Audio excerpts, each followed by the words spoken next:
નમસ્કાર ગુજરાત આજના મુખ્ય સમાચાર પર એક નજર કરીએ તો સોના ચાંદીના ભાવમાં તોતિંગ ઉછાળો તો અંબાલાલ પટેલની ઘાતક આગાહી તો સરકારની મોટી જાહેરાત તો મહિલાઓને મળશે ખાતામાં 3000 રૂપિયા અને મિત્રો જાણીશું આજના દેશ દુનિયા સહિત ગુજરાતના 15 મોટા અને મહત્વના સમાચાર એ પહેલા ગુજરાતના જે પણ મિત્રો આપણી આ યુટ્યુબ ચેનલમાં નવા છે તેમને વિનંતી કરીશ કે આપણી આ ચેનલને સબસ્ક્રાઇબ કરી લે જેથી કરીને મિત્રો દિવસભરના કામના અને લોકોપયોગી સમાચાર તમને આપણી આ ચેનલના માધ્યમથી સૌથી પહેલા મળી જાય। તો મિત્રો વાત કરીએ આજના સૌથી પહેલા સમાચારને લઈને તો સોના ચાંદીના ભાવમાં તોતિંગ ઉછાળો। મિત્રો પીએમ મોદીની સોનું ન ખરીદવાની અપીલ છતાં 12 મેના રોજ કિંમતોમાં ભારે તેજી જોવા મળી રહી છે। આઈબીજેની વેબસાઇટ અનુસાર 1 કિલો ચાંદી 11,620 રૂપિયા વધીને 2,67,820 રૂપિયા પર પહોંચી ગઈ છે અને સોનામાં પણ 1,592 રૂપિયાનો ઉછાળો આવતા 10 ગ્રામ સોનાનો ભાવ 1,51,954 રૂપિયા થયો છે। મિત્રો આ વર્ષે ચાંદીમાં 37,000નો તોતિંગ વધારો નોંધાયો છે અને વૈશ્વિક બજાર અને સ્થાનિક માંગને કારણે કિંમતોમાં સતત વધારો થઈ રહ્યો છે। ત્યાર પછી મિત્રો મહત્વના સમાચાર વિશે આગળ વાત કરીએ તો અંબાલાલ પટેલની ઘાતક આગાહી। મિત્રો અંબાલાલ પટેલ દ્વારા કાળઝાળ ગરમી બાદ વરસાદની આગાહી કરી છે। આગાહી મુજબ આજથી એટલે કે 11 થી 14 મે સુધી આકરી ગરમી પડશે જે બાદ પ્રી મોન્સૂન શરૂ થશે। આગાહી પગલે ઉત્તર ગુજરાતના જિલ્લાઓમાં પારો 44 ડિગ્રી સેલ્સિયસ સુધી પહોંચવાની શક્યતા છે જ્યારે મધ્ય ગુજરાત અને સૌરાષ્ટ્રના રાજકોટ તેમજ સુરેન્દ્રનગરમાં તાપમાન 44 ડિગ્રીની આસપાસ રહેવાનું છે। પૂર્વ ગુજરાતમાં ગરમીનું પ્રમાણ 43 ડિગ્રી સુધી રહી શકે છે। ત્યારબાદ મિત્રો મહત્વના સમાચાર વિશે આગળ વાત કરીએ તો ગાભા કાઢી નાખે તેવી ગરમી પડશે। મિત્રો હવામાન વિભાગ દ્વારા ગરમીને લઈને વધુ એક આગાહી કરી છે અને રાજ્યમાં આગામી 4 દિવસ માથું ફાડી નાખે એવી ગરમી પડી શકે છે। મિત્રો રાજ્યમાં ગરમીનો પારો 45 ડિગ્રી પહોંચે તેવી ભયાનક આગાહી હવામાન વિભાગ દ્વારા કરાઈ છે અને આ દરમિયાન કચ્છ અને સુરેન્દ્રનગર જિલ્લામાં ઓરેન્જ એલર્ટ જાહેર કરવામાં આવ્યું છે। મિત્રો વધુમાં આરોગ્ય વિભાગ દ્વારા લોકોને બપોરના સમયે ઘરની બહાર ન નીકળવા અને પૂરતું પાણી પીવાની સલાહ આપી છે। ત્યાર પછી મિત્રો મહત્વના સમાચાર વિશે આગળ વાત કરીએ તો મુખ્યમંત્રીએ 717 દારૂની દુકાનો બંધ કરાવી। મિત્રો તમિલનાડુના નવા મુખ્યમંત્રી બનતા જ વિજયે મોટા નિર્ણયો લેતા ધાર્મિક સ્થળો અને શાળાઓની નજીક 717 દારૂની દુકાનો બંધ કરવાનો આદેશ આપ્યો છે। આ સાથે 200 યુનિટ મફત વીજળી અને મહિલા સુરક્ષા માટે સ્પેશિયલ ફોર્સની જાહેરાત કરી દીધી છે અને અગાઉની સરકારના 10 લાખ કરોડના દેવા સામે તેઓ શ્વેતપત્ર બહાર પાડશે અને રાજ્યમાં નશાના પ્રદૂષણને ડામવા અને કાયદો વ્યવસ્થા સુધારવા માટે આક્રમક વલણ અપનાવ્યા છે।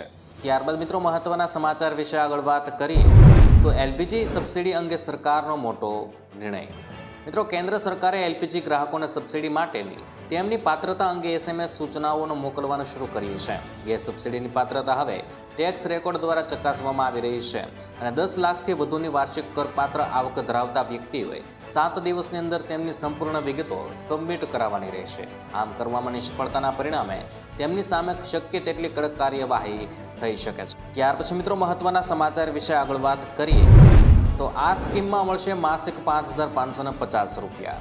મિત્રો પોસ્ટ ઓફિસની મંથલી ઇન્કમ સ્કીમ યોજનામાં રોકાણ કરવા પર 7.4%નો વ્યાજદર મળે છે। આ યોજનામાં 1,000 રૂપિયાનું ગુણાંકમાં રોકાણ કરી શકાય છે। જો તમે 5,550 રૂપિયાની આર્થિક માસિક આવક મેળવવા માંગો છો તો તમારે પહેલા આ યોજનામાં ખાતું ખોલાવવું પડશે। ત્યારબાદ તમારે આ યોજનામાં 9 લાખ રૂપિયાનું એક સાથે રોકાણ કરવું પડશે અને 9 લાખ રૂપિયાનું રોકાણ કરીને તમે દર મહિને 5,550 રૂપિયા વ્યાજ તરીકે મેળવી શકો છો। ત્યારબાદ મિત્રો મહત્વના સમાચાર વિશે આગળ વાત કરીએ તો મહિલાઓના ખાતામાં આવશે 3,000 રૂપિયા।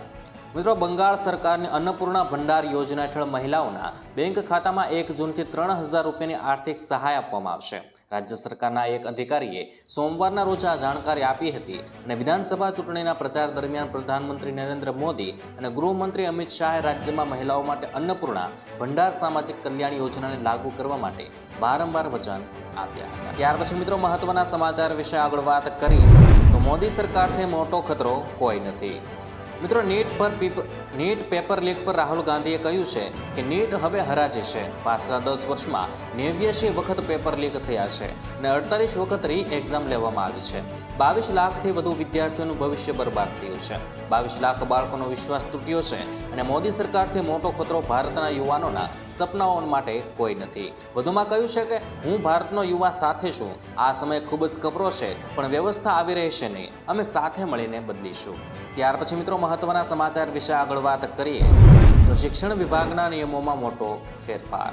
મિત્રો, શિક્ષણ વિભાગે પ્રાથમિક શાળાઓના આચાર્યો માટે નવો નિયમ લાગુ કર્યો છે અને વર્ષના મધ્યમાં નિવૃત્તિની તારીખ આવે તો પણ આચાર્યને શૈક્ષણિક સત્ર પૂર્ણ થાય ત્યાં સુધી ફરજ બજાવવાની મંજૂરી આપવામાં આવશે. આ નિર્ણયથી વિદ્યાર્થીઓના અભ્યાસમાં વિક્ષેપ નહીં પડે અને શાળાના વહીવટમાં સરળતા રહેશે. અગાઉ આ સુવિધા માત્ર શિક્ષકોને જ મળતી હતી, જે હવે આચાર્યોને પણ લાગુ પડશે. મિત્રો, શિક્ષણ વિભાગે આ અંગે ઔદ્યોગિક પરિપત્ર જારી કર્યો છે. ત્યાર પછી મિત્રો, મહત્વના સમાચાર વિશે આગળ વાત કરીએ તો ગરમીમાં અમદાવાદીઓ શેકાયા. મિત્રો, હવામાન વિભાગ દ્વારા આજથી 14 મે દરમિયાન માથું ફાડી નાખે તેવી ગરમી પડવાની આગાહી કરી હતી અને અમદાવાદ શહેરમાં ગરમીનો પારો 44 ડિગ્રીને પાર પહોંચી જતા અમદાવાદીઓ ગરમીમાં શેકાઈ ગયા છે અને ભારે ગરમીના કારણે શહેરના મુખ્ય માર્ગો પર લોકડાઉન જેવા દ્રશ્યો સર્જાયા હતા. જોકે આરોગ્ય વિભાગ દ્વારા લોકોને બપોરના સમયે કામ વગર ઘરની બહાર ન નીકળવાની અપીલ પણ કરી હતી. ત્યાર પછી મિત્રો, મહત્વના સમાચાર વિશે આગળ વાત કરીએ તો હવે 22 રાજ્યોમાં SIRની કામગીરી હાથ ધરાશે. મિત્રો, ECI જાહેરાત કરી કે પંજાબ, કર્ણાટક અને આંધ્રપ્રદેશ સહિત 22 રાજ્યો અને કેન્દ્રશાસિત પ્રદેશોમાં SIRના ત્રીજા તબક્કાની કામગીરી શરૂ કરવામાં આવશે. SIRના પ્રથમ તબક્કાની કામગીરી બિહાર વિધાનસભામાં ચૂંટણી પહેલા કરવામાં આવી હતી, જે બાદ SIRના બીજા તબક્કાની કામગીરી તામિલનાડુ, પશ્ચિમ બંગાળ, કેરળ અને યુપીમાં કરવામાં આવી હતી. આ કામગીરી અત્યાર સુધીમાં 10 રાજ્યો અને 3 કેન્દ્રશાસિત પ્રદેશોમાં પૂરી કરવામાં આવી ગઈ છે. ત્યારબાદ મિત્રો, મહત્વના સમાચાર વિશે આગળ વાત કરીએ તો IT રિટર્ન કરવાના નિયમો બદલાયા.